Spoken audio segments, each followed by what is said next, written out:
Episode 26। Nitesh जी का कशिश को Goenka mention से बाहर निकालना। आयरा की स्माइल और भी ज्यादा गहरी हो गई। उसने सबकी तरफ देखा जो हैरानी से कशिश को देख रहे थे। यहाँ तक नितेश जी भी अपनी जगह खड़े शॉक्ड नजरों से कशिश को होश में सही सलामत देख रहे थे। कशिश जलने की डर में ये भूल गई थी कि वो दर्द तकलीफ में होने का ड्रामा कर रही थी और फिर बेहोश होने का। अचानक ही वहाँ एकदम से शांति छा गई। कशिश को जब रियलाइज हुआ कि सब उसी की तरफ देख रहे हैं तो उसने सबको देखा और सबको इस तरह खुद की तरफ देखता देख वो नर्वस हो गई। नर्वसनेस से वो अपने होठों को बाइट करने लगी। उसने हल्का सा अपना सर झुका लिया। तभी उन सब के कानों में आयरा की आवाज़ पड़ी। सो मिस्टर गोयनका, अब क्या कहना चाहेंगे अपनी मासूम बेटी के लिए? आपकी मासूम बेटी जो कुछ देर पहले सर दर्द से मर रही थी, अब होश में जिंदा सही सलामत आप सबके सामने खड़ी है। आयरा की बात सुनते ही कशिश की आंखें हैरानी से बड़ी बड़ी हो गई। उसका चेहरा एकदम से पीला पड़ गया और उसने झट से सर उठा सबको देखा। तभी अचानक उसकी नज़रें नितेश जी पर पड़ी, जो अपनी लाल आंखों से उसे ही देख रहे थे। आज पहली बार कशिश को नितेश जी की आंखों में खुद के लिए गुस्सा नजर आ रहा था, जिसे देखकर वो ऊपर से नीचे तक पूरा कांप उठी। नितेश जी ने कशिश पर चिल्लाते हुए कहा, कशिश, ये सब क्या है? क्या तुम सच में ड्रामा कर रही थी, दर्द में होने का? उनकी इतनी तेज आवाज़ सुनकर कशिश एकदम से कांप गई। उसने अपनी नज़रें झुकाते हुए कहा, नहीं अंकल, मेरा सर सच में बहुत दर्द कर रहा था, लेकिन जब मैंने सुना कि आयरा मेरा चेहरा जलाने वाली है तो मैं बहुत डर गई और अपनी दर्द को बर्दाश्त करके खड़ी होकर आपके पास आ गई। अंकल, अगर मैं नहीं उठती तो आयरा सच में मुझे जला देती। इतना बोलकर उसने नज़रें उठा नितेश जी को देखा और फिर आयरा को, जो अब एसिड की बोतल को अपने होठों से लगाए पी रही थी। ये देखते ही कशिश एकदम से शॉक्ड हो गई। वो हैरानी के साथ ऑलमोस्ट चिल्लाते हुए बोली, आयरा, तुम ये। इतना कहते कहते अचानक ही वो चुप हो गई और शॉक्ड नज़रों से उसे देखने लगी। कशिश की फेस एक्सप्रेशन देखकर सबने आयरा की तरफ देखा और उसे उस बोतल को अपने होठों से लगाए देख बाकी सबका भी वही रिएक्शन था। आयरा ने जब उन सबको खुद की तरफ ऐसे देखता पाया तो एक भौं ऊपर उठाते हुए सर्द आवाज में बोली, वॉट, ऐसे क्या घूर रहे हो मुझे? तभी आशीष जल्दी से आयरा के पास आया और हैरानी से बोला, तुम ये एसिड क्यों पी रही हो? एक सेकंड, क्या इस बोतल में सच में एसिड था या कुछ और? बोलकर वो सवालिया नजरों से आयरा को देखने लगा। आयरा ने बोलियत से आशीष को देखा और अपनी कोल्ड टोन में बोली, बेवकूफ गधे गोयनका, क्या तुम्हें इतना भी नहीं पता कि एसिड इतनी आसानी से नहीं बिकता? हर दुकान पर रिकॉर्ड, परमिट और पुलिस की नजर होती है। और फिर भी अगर ये असली होता तो क्या मैं इतनी आसानी से इसे अपने होठों से लगाती? बोलकर वो अजीब नजरों से आशीष को देखने लगी। आयरा की बात सुनकर सब और भी ज्यादा हैरान हो गए। उन सब ने पहले ये बात सोची ही नहीं थी। वहीं सबसे बुरा तो कशिश के साथ हुआ था। उसका चेहरा ऐसा बना हुआ था जैसे काटो तो खून नहीं। आशीष जल्दी ही अपने सेंस में आया और विहान की तरफ देखकर बोला, ये क्या है? विहान ने कुछ पल उसे घूरा और फिर तिरछी स्माइल के साथ बोला, लिम्का, तुम्हें पीनी है तो जाकर शॉप से खरीद लाओ। उसका जवाब सुनते ही सबने उस बोतल को देखा जिसमें वाइट लिक्विड था और उसमें से गैस निकल रही थी। वो लिम्का कोल्ड ड्रिंक थी जिसमें से ज्यादा ठंडी होने की वजह से गैस निकल रही थी और रंग वाइट होने की वजह से सबको सच में उसकी बोतल को देखकर लगा कि वो एसिड है। विहान ने उसके ऊपर लगा रैपर उतार दिया था और फिर एसिड नाम का रैपर चिपका दिया, जिससे सबको यकीन हो गया कि ये एसिड ही है। नितेश जी ने एक गहरी सांस भरी और नाराजगी से कशिश को देखते हुए बोले, हमें तुमसे ये उम्मीद नहीं थी कि तुम ऐसा कुछ करोगी। अगर तुम बेहोश थी तो तुम्हें आयरा की बातें कैसे सुनी? और अगर तुम होश में थी तो बेहोश होने का नाटक क्यों कर रही थी? क्या तुम ऐसा चाहती थी कि हम आयरा पर गुस्सा करें, उसे भला बुरा सुनाएं? ये कहते हुए वो गुस्से से कशिश को देख रहे थे। उनकी बात सुनकर कशिश बहुत ज्यादा पैनिक करने लगी। वो तुरंत अपना सर ना में हिलाते हुए कुछ बोलने वाली थी, लेकिन तभी नितेश जी ने हाथ दिखा उसे बोलने से मना कर दिया। उन्होंने आशीष की तरफ देखा और बिना किसी एक्सप्रेशन के बोले, कशिश को सिन्हा मैंशन छोड़ाओ, अभी इसका वहीं जाना ठीक होगा। हमारा दिमाग बहुत ज्यादा गर्म है, हमें गुस्से में कुछ ऐसा कर देंगे जिसका रिग्रेट शायद हमें बाद में हो। इतना बोलकर उन्होंने एक नज़र आयरा और अंशिका जी की तरफ देखा और फिर अपने रूम में चले गए। कशिश की आंखों से आंसू बहने लगे। आज पहली बार नितेश जी ने उसे अपने घर जाने को कहा था और ये बात कशिश को सच में बहुत हर्ट कर रही थी। उसने उम्मीद भरी नजरों से बाकी सबको देखा। सब उसे नाराजगी और गुस्से से देख रहे थे। दादाजी ने उससे अपनी नजरें भेड़ लीं और लकड़ी के सहारे चलते हुए अपने रूम में चले गए। दादी भी उनके पीछे चली गईं। आशीष ने कशिश को देखा और बिना किसी एक्सप्रेशन के बोला, चलो, तुम्हें छोड़कर मुझे वापस घर भी आना है। इतना बोलकर वो बाहर चला गया। आयरा ने अंशिका जी का हाथ पकड़ा और उन्हें अपने साथ अपने रूम में ले गई। आयरा ने अंशिका जी को कुछ बोलने का मौका ही नहीं दिया था। विहाम भी उन दोनों माँ बेटी को बाय बोलकर वहां से निकल गया। अब कशिश वहां अकेली बची थी। उसने कुछ देर रोते हुए पूरे मैंशन को देखा और फिर मन ही मन आयरा को गालियां निकालते हुए बाहर चली गई। इधर नितेश जी अपने रूम में इधर से उधर चक्कर काट रहे थे। उनकी नजरें बार बार डोर की तरफ जा रही थी। शायद वो अंशिका जी के आने का वेट कर रहे थे। उन्होंने वॉल पर लगी वॉच की तरफ देखा और फिर वापस डोर की तरफ देखने लगे। आज पहली बार उन्हें अजीब सी बेचैनी हो रही थी। वो अंशिका जी को देखना चाहते थे, लेकिन वो अभी तक रूम में नहीं आई थी। इधर आयरा ने अंशिका जी को अपने रूम में बेड पर सुला दिया था। अंशिका जी को बहुत डर लग रहा था कि कहीं नितेश जी यहीं आकर उनके साथ फिर से मारपीट न करने लग जाएं, इसलिए वो अपने रूम में जाना चाहती थी। लेकिन आयरा की जिद की वजह से वो उसके रूम में सो गई। आयरा अंशिका जी के पास बैठी एकटक उनके चेहरे को देख रही थी। अलीशा के माइंड में इस वक्त सिर्फ एक ही ख्याल चल रहा था कि आज के टाइम पर भी बहुत सारी ऐसी औरतें हैं जिनके साथ उनके पति मारपीट करते हैं और वो मुंह बंद रखकर बस उस दर्द को बर्दाश्त करती रहती हैं, और वो भी सिर्फ इस वजह से कि कहीं उनका घर न उजड़ जाए। इधर दूसरी तरफ एक खुला एरिया जहां तकरीबन 5 से 6 लग्जूरियस कार्स खड़ी थीं। उन सारी कार से बॉडीगार्ड्स निकलकर बाहर पीछे खड़े थे। उन सब के हाथ में गन थी और नजरें सामने टिकी थी, और 4 लोग उन गाड़ियों के बीचों बीच खड़े थे। एक आदमी के हाथ में सिगार था और वो उसके लंबे कस लेते हुए अपने सामने खड़े आदमी की तरफ देखकर तिरछा मुस्कुराकर बोला, डैनी, तुम्हें क्या लगा तुम इतनी आसानी से त्रिहान ओबरॉय के बेटे को मार दो? मेरे बेटे को अपने जैसा समझाए क्या? ये कहते हुए उसने अपने पास खड़े रिव्यांश की तरफ देखा, जो अपने दोनों हाथ पैंट की पॉकेट में डाले हल्का सा सर टेढ़ा किए उस आदमी को देख रहा था जिसका नाम डैनी है, और ये मुंबई के गैंगस्टर्स में से एक है। डैनी का नाम पूरे मुंबई में ही नहीं बल्कि पूरे एशिया में चलता है। लेकिन जब से गैंगस्टर की दुनिया में रिव्यांश ओबरॉय ने कदम रखे थे, तब से डैनी का रुतबा नीचे गिर गया, और इसी वजह से डैनी हमेशा रिव्यांश ओबरॉय को जान से मारने की साजिश में लगा रहता है। वो गुंडे भी डैनी के ही थे जिन्हें उसने रिव्यांश को मारने के लिए भेजे थे। त्रिहान ओबरॉय की बात सुनकर डैनी के फेस पर शैतानी स्माइल आ गई। उसने एक नजर रिव्यांश की तरफ देखा और फिर त्रिहान ओबरॉय की तरफ देखकर बोला, मिस्टर त्रिहान ओबरॉय, बहुत जल्द मैं अपने प्लान में सक्सेस हो जाऊंगा। रेडी रहना अपने बेटे की मौत का मातम मनाने के लिए। डेस्टिनी हर बार बचने का मौका नहीं देती है। अभी वो अपनी बात पूरी कर पाता उससे पहले ही रिव्यांश ईविल स्माइल के साथ बोला, एग्जैक्टली। एपिसोड 27। रिव्यांश के ख्यालों में आयरा। तेज धड़कता दिल। त्रिहान ओबरॉय की बात सुनकर डैनी के फेस पर शैतानी स्माइल आ गई। उसने एक नज़र रिव्यांश की तरफ देखा और फिर त्रिहान ओबरॉय की तरफ देखकर बोला, मिस्टर त्रिहान ओबरॉय, बहुत जल्द मैं अपने प्लान में सक्सेस हो जाऊंगा। रेडी रहना अपने बेटे की मौत का मातम मनाने के लिए। डेस्टिनी हर बार बचने का मौका नहीं देती है। अभी वो अपनी बात पूरी कर पाता उससे पहले ही रिव्यांश एविल स्माइल के साथ बोला, एग्जैक्टली। इस बार तेरे कुत्तों को धोया है, अगली बार तेरे घर में घुसकर तुझे धोऊंगा विदाउट वॉशिंग पाउडर के। रिव्यांश की बात सुनकर डैनी ने गुस्से से उसकी तरफ देखा और दांत पीसते हुए बोला, तुम कल का पैदा हुआ लड़का मुझे, डैनी को मारेगा? हिम्मत है तो हाथ लगाकर दिखा। उसने इतना ही कहा था तभी रिव्यांश ने अपने लेफ्ट हैंड का मुक्का बना जोर से उसकी कनपटी पर दे मारा। अगले ही पल डैनी चीखते हुए जमीन पर जा गिरा। उसके कान से खून बहने लगा था। दिमाग एक पल के लिए हिल गया। सारे गार्ड्स ने जब अपने बॉस को नीचे पड़ा देखा तो रिव्यांश की तरफ गन पॉइंट कर दी, लेकिन वो उसे शूट कर पाते उससे पहले ही रिव्यांश के गार्ड्स ने उसे चारों तरफ से घेर लिया और दोनों तरफ के गार्ड्स के बीच फायरिंग होनी शुरू हो गई। त्रिहान ओबरॉय अपनी पैंट की पॉकेट में हाथ डाले खड़े तिरछी स्माइल के साथ नीचे पड़े डैनी को देख रहे थे। डैनी ने खुद को संभाला और गुस्से से कांपते हुए रिव्यांश की तरफ देखने लगे। रिव्यांश सर टेढ़ा किए उन्हें ही देख रहा था। उसने तिरछी स्माइल के साथ कहा, तुम सालों पहले पैदा हुए बुढ़े, क्या हुआ? कल के लड़के के हाथ लगाने से ही जमीन पर गिर गए? चूं चूं चूं, बहुत कमजोर निकले। आई थिंक तुम्हारी बॉडी को वाइटामिन्स, मिनरल्स, प्रोटीन की जरूरत है। एक काम कर, ये माफियागिरी छोड़ और घर पर आराम से रेस्ट कर। रिव्यांश की इंसल्टिंग भरी बातें सुनकर डैनी और भी ज्यादा कांप उठा। वो तुरंत जमीन से उठा और गुस्से से रिव्यांश की तरफ बढ़ने लगा। रिव्यांश आराम से रिलैक्स खड़ा था।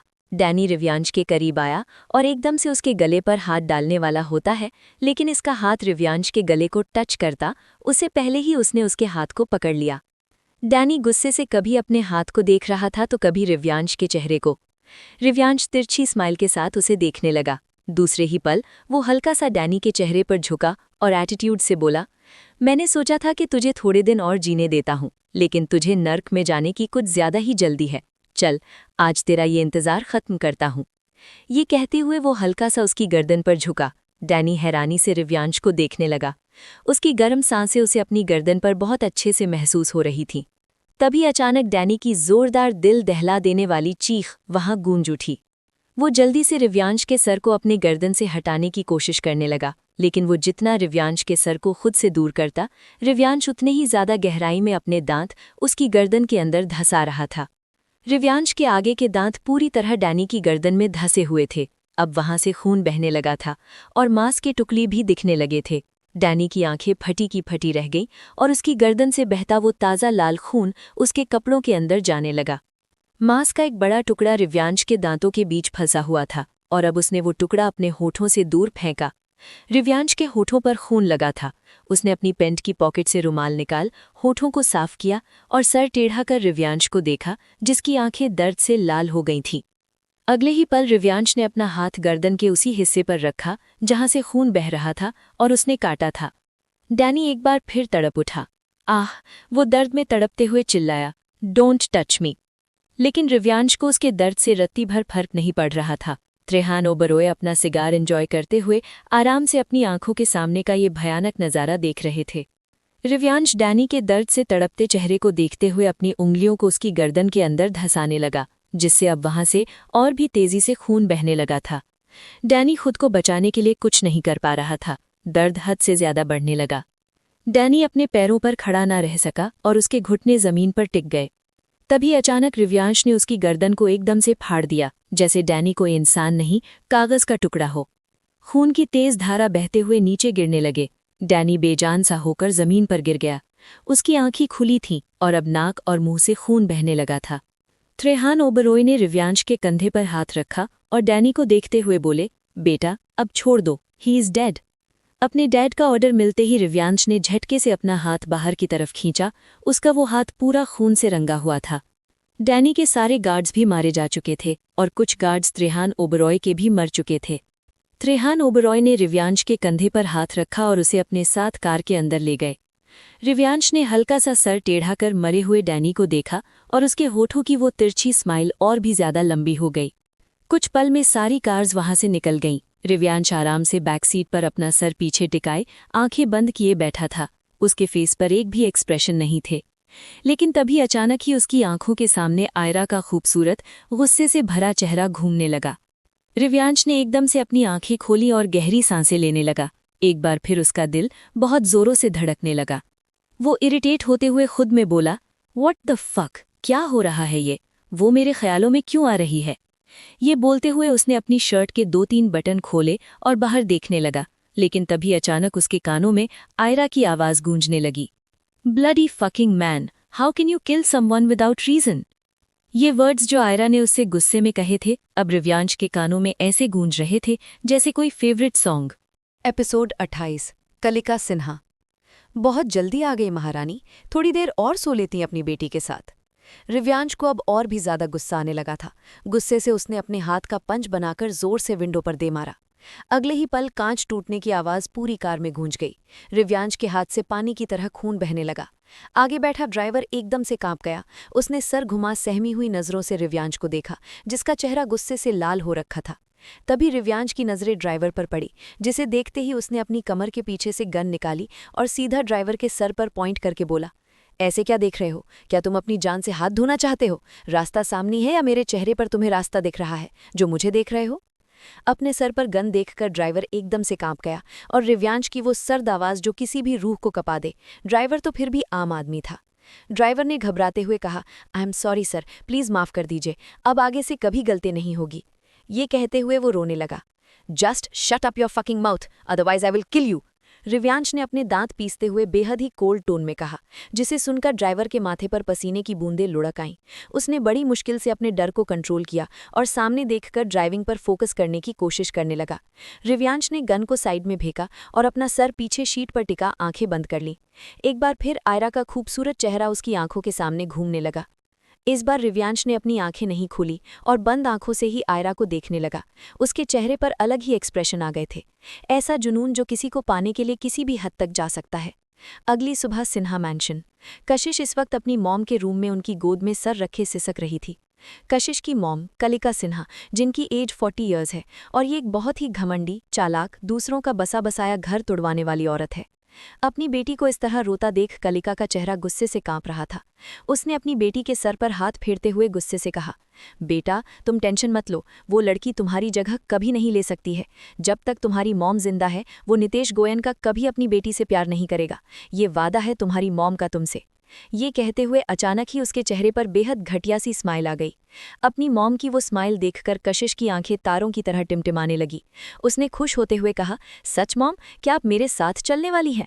कलिका ने अपना सर हाँ में हिलाते हुए कहा, ऑफकोर्स बेटा, मैंने कहा है तो मैं चलूंगी। चलो अब रेडी हो जाओ, हम पहले गोयन का मैंशन चलते हैं और फिर तुम्हें अपने शूट के लिए भी तो जाना है। कशिश ने अपना सर हिलाया और फिर दोनों माँ बेटी रेडी होने चली गई। कुछ देर बाद कलिका ड्रेसिंग मिरर के सामने खड़ी शैतानी स्माइल के साथ खुद को देख रही थी। इस वक्त उसने चटक लाल रंग की साड़ी पहनी थी जो बेहद रिवीलिंग थी।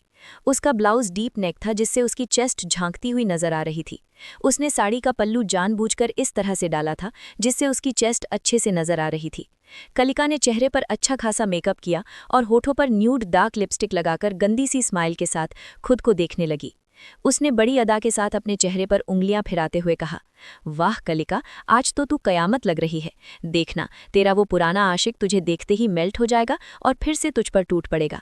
ये सब कहते हुए उसके फेस एक्सप्रेशन हद से ज्यादा सिडक्टिव थे और होठों पर वही गंदी सी स्माइल। तभी बाहर से कशिश रूम के अंदर आते हुए बोली, मॉम, क्या आप रेडी हो गई हैं? ये कहते हुए जैसे वो रूम के अंदर आई तो उसकी आगे की बात मुंह में ही रह गई और वो हैरानी से कलिका को देखने लगी, जो हैवी मेकअप की वजह से बहुत यंग लग रही थी। अगले ही पल कशिश की हैरानी मुस्कुराहट में बदल गई। वो रूम के अंदर आई और कलिका को देखते हुए बोली, वाह मॉम, आप तो सच में कयामत लग रही हैं। लगता है आज नितेश अंकल आपसे नहीं बचने वाले हैं। अपनी बेटी की बात सुनकर कलिका ने उसकी तरफ देखा और घटिया स्माइल के साथ बोली, तभी तो होगा जो मैं चाहती हूँ। अगर हमें हमेशा के लिए उस घर में जगह चाहिए तो नितेश गोयनका को अपने जाल में फंसाना होगा, तभी तो वो घर और बिजनेस हमारे नाम पर होगा। अपनी मॉम की ये बात सुनकर कशिश के चेहरे पर भी शैतानी स्माइल आ गई। उसने अपना सर हिलाया और फिर दोनों माँ बेटी वहां से निकल गईं। इधर दूसरी तरफ अंशिका जी ने कसमसाते हुए अपनी आंखें खोली और उनकी नजरें सीधी अपने बगल में गहरी नींद में सोई हुई आयरा पर पड़ी, जो अपने मुंह पर पिलो रखे पेट के बल सोई हुई थी। आयरा को देखते हुए अंशिका जी के चेहरे पर सुकून उतर आया। आज ये उनकी जिंदगी की सबसे खूबसूरत सुबह थी जब वो अपनी बेटी को उठते ही देख रही थी। अंशिका जी हल्का सा आयरा की तरफ आईं और उसके हाथ से पिलो लेकर सही से बेड पर रख दिया। उन्होंने आगे बढ़कर प्यार से आयरा के माथे पर किस किया और सॉफ्ट आवाज में बोली, मेरा बच्चा। ये कहते हुए उन्होंने कुछ देर प्यार से आयरा के सर पर हाथ फेरा और फिर उठकर फ्रेश होने के लिए वॉशरूम में जाने लगी। लेकिन तभी अचानक ही उनके दिमाग में नितेश जी का ख्याल आया, जिनके बारे में याद आते ही उनका चेहरा सफ़ेद पड़ गया और वो हल्का हल्का कांपने लगी। उन्होंने वॉल पर लगी वॉच में टाइम देखा जिसमें 7 बज चुके थे। टाइम देखते ही अंशिका जी एकदम से घबरा गई। वो जल्दी से रूम से निकलकर अपने रूम के पास आईं। उन्होंने डोर ओपन किया और जैसे ही अंदर आईं तभी उनके कानों में नितेश जी की गुस्से भरी आवाज़ पड़ी, हो गया तुम्हारे आने का टाइम, बहुत जल्दी आ गई महारानी, थोड़ी देर और सो लेती अपनी बेटी के साथ। एपिसोड 29। नितेश जी की अंशिका जी के साथ जबरदस्ती या दर्द भरी चीख। टाइम देखते ही अंशिका जी एकदम से घबरा गई। वो जल्दी से रूम से निकलकर अपने रूम के पास आई। उन्होंने डोर ओपन किया और जैसे ही अंदर आई तभी उनके कानों में नितेश जी की गुस्से भरी आवाज़ पड़ी, हो गया तुम्हारे आने का टाइम, बहुत जल्दी आ गई महारानी, थोड़ी देर और सो लेती अपनी बेटी के साथ। उनकी गुस्से भरी आवाज़ सुनकर अंशिका जी खड़ी खड़ी अपनी जगह कांप उठी। उन्होंने डरते हुए नितेश जी की तरफ देखा और गुस्से से लाल पीले हुए उन्हें ही बुरी तरह घूर रहे थे। अगले ही पल नितेश जी गुस्से से खड़े हुए और अपने कदम अंशिका जी की तरफ बढ़ा दिए। कल रात को उन्हें थोड़ा गिल्ट था कि शायद उन्होंने अंशिका जी और आयरा के साथ गलत किया है, लेकिन रात को अंशिका जी के रूम में नहीं आने की वजह से वो पूरी तरह से अपने उसी पुराने वाले रूप में आ गए थे, जिसमें उन्हें नहीं कोई गिल्ट था और नहीं सही गलत का फर्क पता था। नितेश जी को अपनी तरफ आता देख अंशिका जी अपने कदम पीछे लेने लगी। वो अपना सर नाम में हिलाते हुए कांपती हुई आवाज़ में बोली, प्लीज़ माफ़ कर दीजिए, कल रात को आयरा ने जिद की इसलिए हम उसके साथ सो गए। आह! उन्होंने इतना ही कहा था कि तभी उनके मुंह से जोर की चीख निकल गई। नितेश जी ने गुस्से से उनके गाल पर जोर का थप्पड़ जड़ दिया था। अंशिका जी का चेहरा दूसरी तरफ झुक गया और वो अपने गाल पर हाथ रखे खड़ी रोने लगी। उनकी आंखों से बेतहाशा आंसू बहने लगे। नितेश जी ने अंशिका जी के बालों को पीछे से अपनी मुट्ठियों में जकड़ा और गुस्से से दांत पीसते हुए बोले, लगता है बहुत हिम्मत आ गई है। आयरा ने बोला और तुमने उसकी बात मान ली। हमारा डर कम हो गया है तुम्हारे मन में, बट अपना डर कैसे कायम रखना है ये हमें बहुत अच्छे से आता है। इसी के साथ वो अंशिका जी को खींचते हुए बेड के पास लेकर आए और एकदम से उन्हें बेड पर पटक दिया। अंशिका जी की जोर की चीख निकल गई। उन्होंने नितेश जी की तरफ देखा जो उन्हें देखते हुए अपना बेल्ट निकाल रहे थे, जिसे देखकर अंशिका जी डरते हुए बेड पर पीछे होने लगी। उन्हें खुद से इस तरह डरता देख नितेश जी के चेहरे पर डेविल स्माइल आ गई। उन्होंने बेल्ट निकाल अपने हाथ में पकड़ा और घटिया सी स्माइल के साथ बोले, डोंट वरी, इस बेल्ट से अभी तुम्हें नहीं मारूंगा।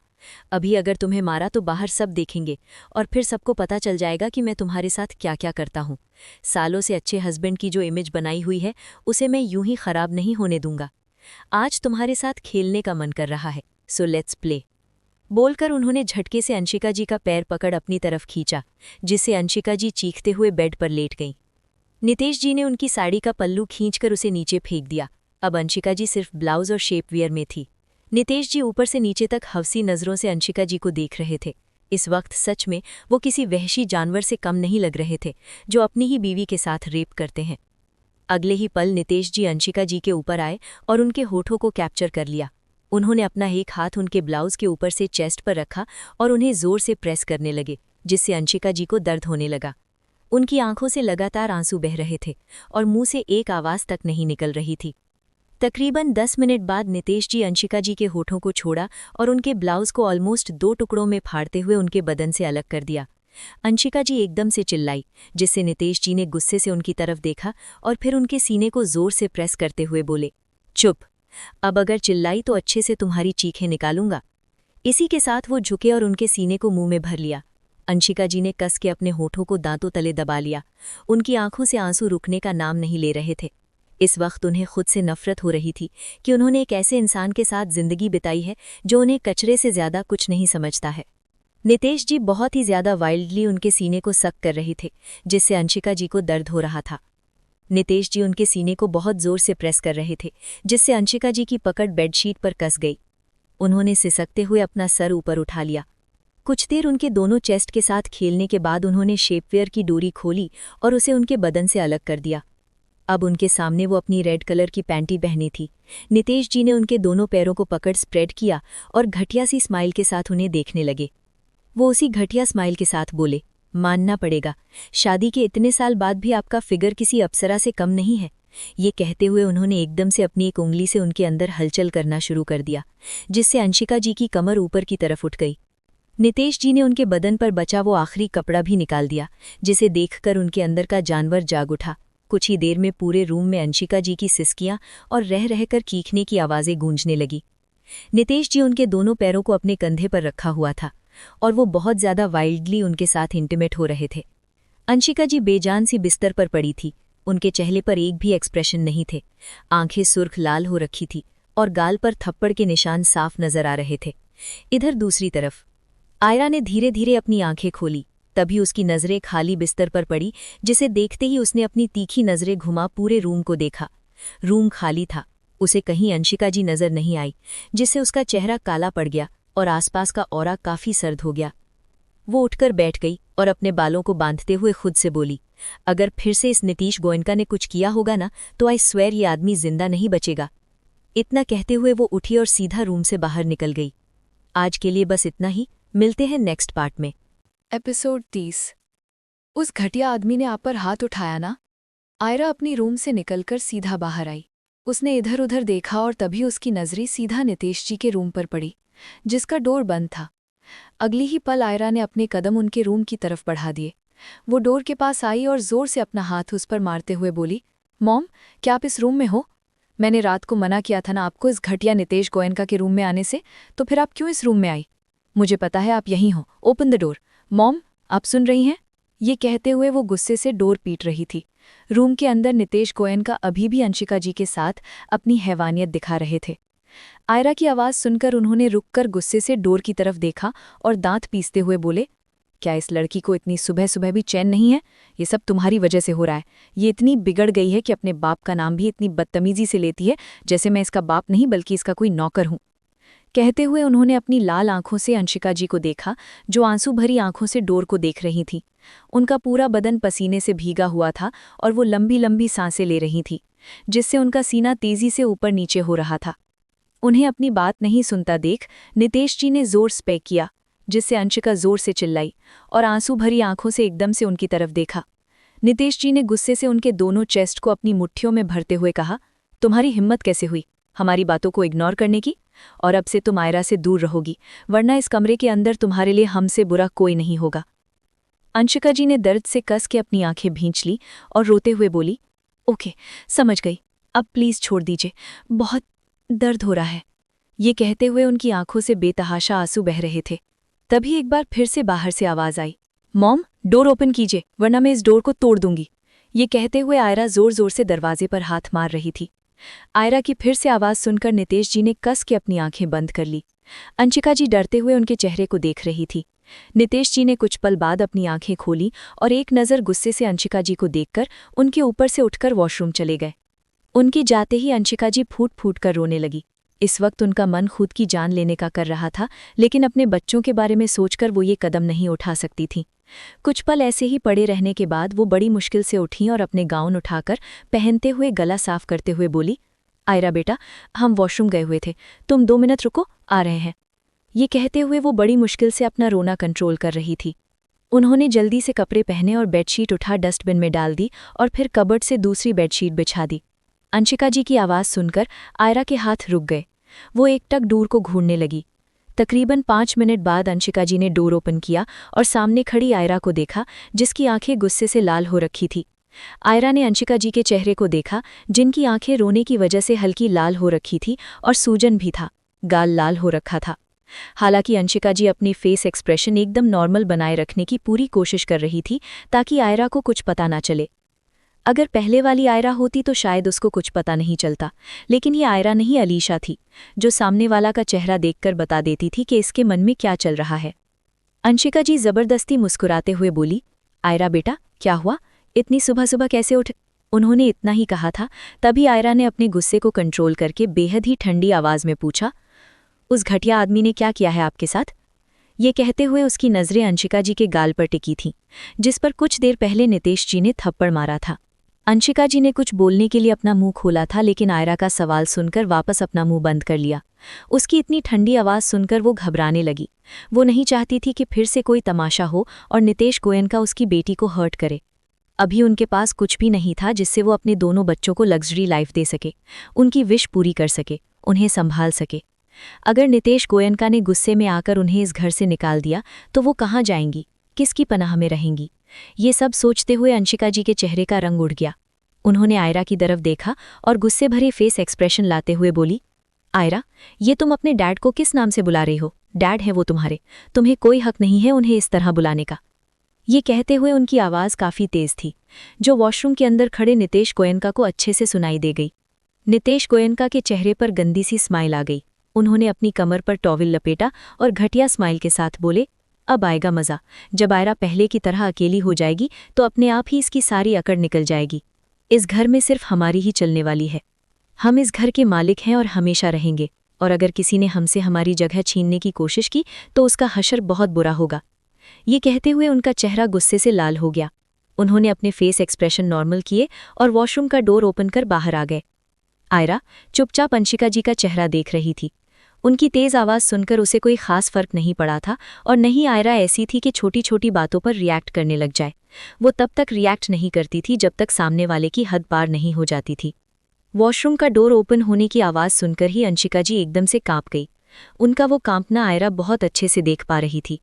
अंशिका जी ने 2-3 लंबी सांसें भरी और आयरा की तरफ देखकर बोली, आयरा अभी तुम यहाँ से जाओ, हम थोड़ी देर में आते हैं, और आगे से इस बात का ध्यान रखना कि नितेश गोयनका तुम्हारे डैड हैं और तुम इनके लिए कोई भी मिसबिहेव वर्ड यूज़ ना करो। बात सुनकर आयरा ने शांति से अपने दोनों हाथों को सीने पर फोल्ड किए और बिना किसी एक्सप्रेशन के बोली, इस घटिया आदमी ने आप पर हाथ उठाया ना? उसका ये सवाल सुनते ही अंशिका जी उसकी तरफ देखती ही रह गई, लेकिन दूसरे ही पल उनके चेहरे का रंग उड़ गया और वो थोड़ी सकपका गई। उन्होंने गुस्से के साथ कहा, आयरा। तभी आयरा बीच में बोली, मेरे सवाल का जवाब मेरा नाम नहीं है, जितना पूछा उतना बताइए मॉम, इस घटिया आदमी ने आप पर हाथ उठाया है ना? आयरा ने इस बार बहुत तेज आवाज में पूछा। उसकी वो तीखी आवाज नीचे लिविंग हॉल तक अच्छे से सुनाई दे गई। दादा दादी, आशीष और अभी अभी आई कशिश और कलिका सबने सर उठा ऊपर आवाज की डायरेक्शन में देखा। आज के लिए बस इतना ही, मिलते हैं नेक्स्ट पार्ट में।